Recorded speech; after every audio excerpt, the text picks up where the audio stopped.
jamhadda xoranta ee deegaanada Khaatimo ee dhawaan looga dhawaaqay Buuhoodle ayaa maanta si kale u qaadacday go'aamadii ka soo baxay heshiiskiisa lagu soo gabagabeeyay magaalada Addis Ababa ee caasimadda waddanka Itoobiya ee dhexmaray maamulka Khaatimo iyo Somaliland.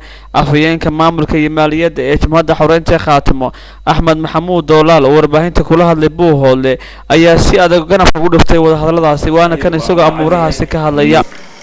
go'aamadan bismillaahir rahmaanir rahiim go'aamadan waxaan u aragnaa horta markii hore shirkan haddaanu nahay ururadii hore uga soo hadhay ama wasiiradii khilaafay wadahadalladan ee ka tirsanaa Khaatimo horaan u qaadacnay wadahadalladan horaan u qoonsanay inay ay yihiin wadahadallo khiyaamo ah. go'aamada ka soo baxay markaanu aragnayna waxaa noo muuqatay wixii aanu horeba u diidanayn iyo wadadii aanu diidnay in weli lagu socdo. go'aamadan dhammaantood 11 qodob ee lagu heshiiyayna waxaanu aaminsanahay inay yihiin qodobadii ay ajendaha ay la timi Somaliland oo loo raacay waxay iyagu rabeen. qodobadan ma jiraan wax u danaynaya ama wanaaga oo uga muuqda dadka dega goboladan Sool, Sanaag iyo Cayn.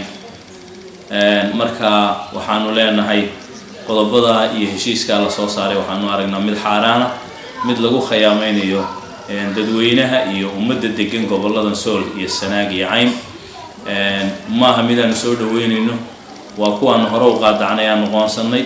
iminkana waxaanu u sheegaynaa bulshooyinka gobolada Sool, Sanaag iyo Cayn inay qodobadan yihiin qodobo xaaraan oo lagu luminayo masiirkooda iyo mas'uuliyadooda iyo sharaftooda, laguna xalaalaynayo dhulkii hore u haystay maamulka Somaliland laguna hoosgeynayo ayaanu anagu aragnaa. haddaan qodobada midmid soo qaadanana waxaaba ka mid ah in meel looga soo wada jeesto gacanta saddexaad oo faragelin ee ku saabsan wada hadallada. gacanta saddexaad ee waa xagee tol ma jabhadda dib u xoreynta deegaanada Khaatimo ma gobolka Cayn iyo degmada Buuhoodle gacanta saddexaad ee la sheegaya.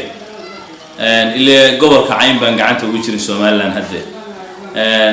marka qodobadaasi mid walba wuxuu lid ku yahay si gaarana uga hadlaya laguna dhibaataynaya dadweynaha ku degan goboladan. haddaynu mid u dul istaagno maamul fidinta waa in maamulka la daadejiyay bale maamulka la daadejinaya marka Somaliland baa lagu fidinaya dhulka. qodobadaas oo dhan waanu qoonsanay, horaanu u diidnay. shirkii Cayn baanu diidnay, kii hore Addis Ababa baanu diidnay. laakiin laga duwan yahay ma jirto ayaan ku leeyahay. laakiin afayeen qodobada waxaa ka mid ah in ciidamada Somaliland jooga deegaanada Sool, Sanaag iyo Cayn bariga Buuhoodle leeyahay waliba degmada Buuhoodle in dib loo eego ay la saaro. marka meel isran karo qodobadan wax badan baa soo baxay oo wax badan bay qabteen oo wasiiskan fiican qodobo fiican ku jira. maxaad ku joogaa markaad heshiiska qaataan? lama oran ciidamada hal la saaro, lama oran waa la saaraya, lama oran waqti lagu saarayo looma sameyn. qodobka lixaad waxaa ku naqdiyeen ama ku qoran in ciidamada Somaliland ay ku sugan Sool, Sanaag iyo qaybo kamida Buuhoodle gobolka Cayn ama Buuhoodle wax ciidan Somaliland oo hadda ku sugan ma jiraan. in dib loo qorsheeyo joogitaankooda iyadoo oo la tixgelinayo mar walba baahida iyo xaaladda nabadgelyo siday tahay.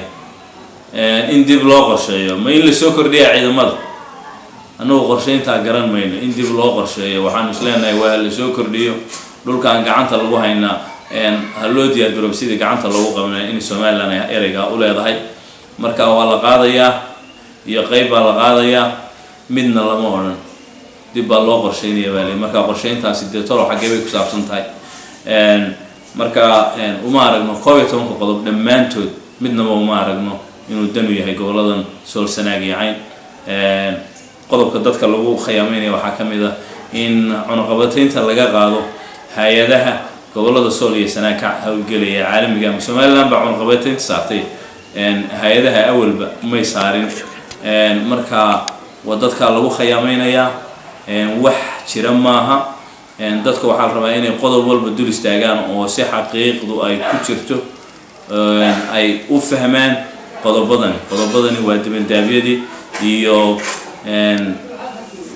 xalaalayntii dhulka sool sanaag iyo cayn arrintanna ma aha mid ka gooda 7 nin oo aad sabab tegay masiirka sool sanaag iyo cayn dad badan buu ka go'aa wuxuu ka go'aa ummadda Soomaaliyeed oo dhan ka go'aa dalkan adeer ninkii kala goynaya ma aha in 7 nin iyo 7 nin oo kale inay aad sabab isugu tagaan oo masiirka dhulkan ay say doonaan ka yeeli karaan ma aha mid ay ka yeeli karaan ummadda Soomaaliyeed u yaala qabiilada dhulkan u yaala qabiilada la dhashay u yaala ma aha mid 4 nin iyo 5 nin iyo dad aan farakutiris ay ka talin karaan waxaan soo jeedin lahaa ugu dambeyn in garaadada uqaasha iyo waxgaradka goboladani ay ka hadlaan arrimahan ay fikirkooda ka dhigtaan ay cadaystaan mowqifkooda ninka aan maanta mowqifkiisa cadayn wuxuu noqonayaa nin ku raacsan dibadaabyada ay Soomaaliland ka wada dhulkan waxaan oran lahaa ninka aan ka hadlayni waa nin dibadaabyada wada ama ku faraxsan ama ku raacsan hadday cuqaal tahay hadday garaado tahay hadday nin galbood tahay waxaan leenahay arrintan in si degdeg ah looga hadlo xaaladani waa xaalad emergency oo degdeg ah waxaan la rabaa qof walba mas'uul inuu fikirkiisa ka dhigto assalaamu alaykum wa rahmatullahi wa barakatuh أحمد محمد دولار إذا كنت كشمل هان ما حد يقرص مرة ده لكن عاد قامدنا عديدين محل قشينه هاي حاجة إذا كراس ما أنا قرشها هي وعادي هاي من مدوكم يشرو وحاوي ضل كان حفظ له القرص ده حفظ له إذا صاروا علم السماء اللي أنا كسر دولي تهاوي قرشها إنه يلا لبين منه صدعين منه حفظ له كان القرص ده حفظهم ولا جاب حياة